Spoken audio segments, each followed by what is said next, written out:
Кім жақсы жаман ғибадат қылып жүрсе, оны ол ғибадаттан тыюға аузымыз бармайды. Әйтеуір, жақсылыққа қылған ниеттің жамандығы жоқ қой дейміз. Ләкин, сондай адамдар толымды ғибадатқа ғылымы жетпесе де қылса екен. Бірақ оның екі шарты бар. Соны білсе екен. Әуелі, иманның иғтихатын мақамлемек керек. Екінші, үйреніп жеткенше осы да болады ғой демей үйрене берсе керек. Кім үйреніп жетпей жатып, үйренгенін қойса, оны Құдай ұрды. Ғибадаты ғибадат болмайды.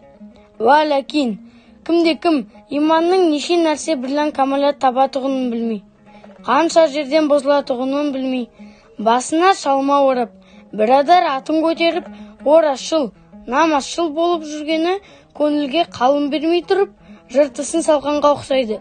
Күзетшісіз, ескерусіз иман тұрмайды. Ықылас менен өзін-өзі андып, шын діни шыншылдап жаны ашып тұрмаса, салғырттың иманы бар деп болмайды.